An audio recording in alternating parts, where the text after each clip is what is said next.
Hello ladies and gentlemen, welcome back to Uncle Matt's Cookery Lessons. I'm going to be making a keto almond bread. That thing there.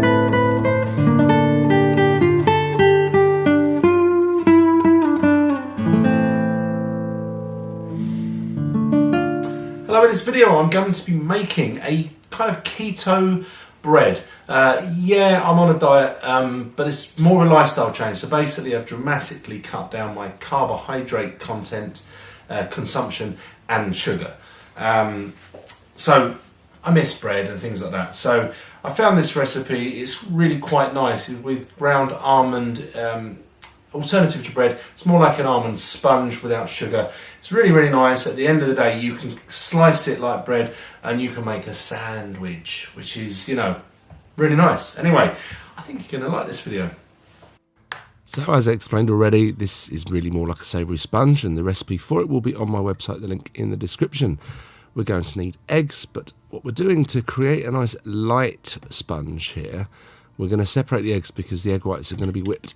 So there's the egg whites, and that was cream of tartar. If you don't have that, you can put a squeeze of lemon juice, something acidic in there just to help stabilise that meringue, and just go until it's all stiff.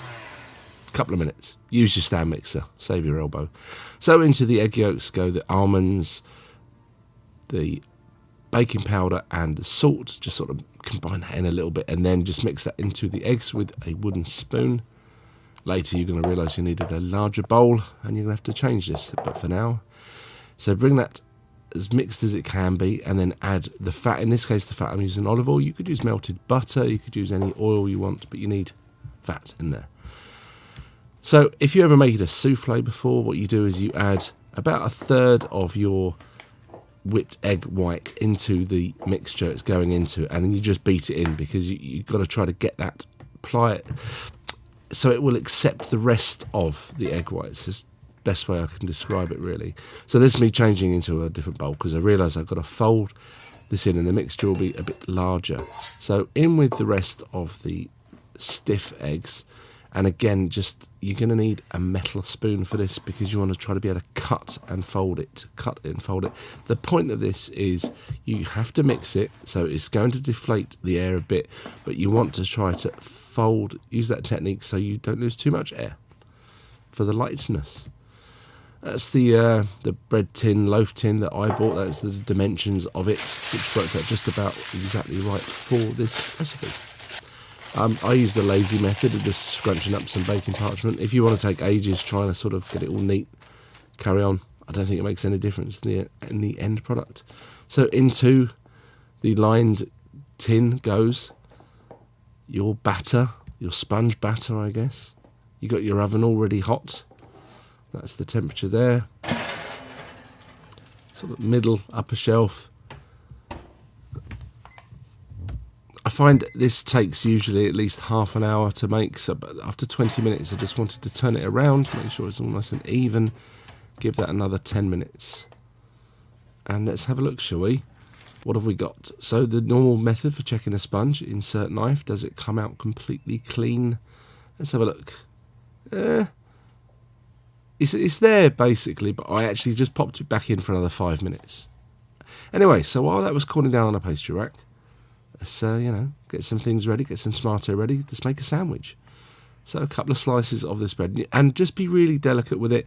Whatever spread you're putting on it, make sure that spread is very soft. If you try to use firm butter, it's going to tear apart. It's not like normal bread. So a little bit of tomato on there, a bit of seasoning, a bit of ham. Ham's lovely in a sandwich. Oh, yes, some nice crisp, crunchy lettuce. Put your top on, and there. It's a sandwich. It is. But can this make a grilled cheese? Well, let's find out, shall we?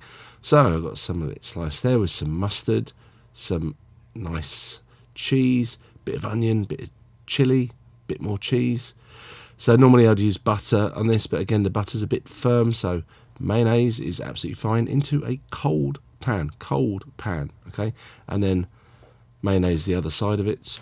Get that on, but on a real low temperature, like so.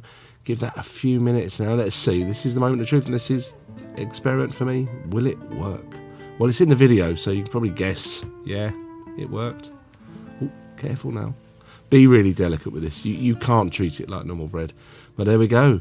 We have a grilled cheese on a keto diet. Oh yes. And there's some sandwiches on the board. And does grilled cheese do what a grilled cheese does? Yeah, it does. A cheese stretch.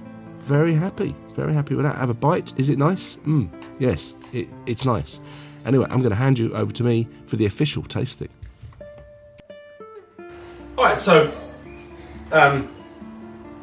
it's really tasty. It's very, very enjoyable to eat, and it does scratch that itch for something different, because obviously when you are doing just sort of like protein and fat diet, you do miss things like this. So, a grilled cheese sandwich that you should lose weight eating, sort of. And a ham salad, beautiful. I'm not going to stand here and try to convince you that that is bread, or it's even anything like bread.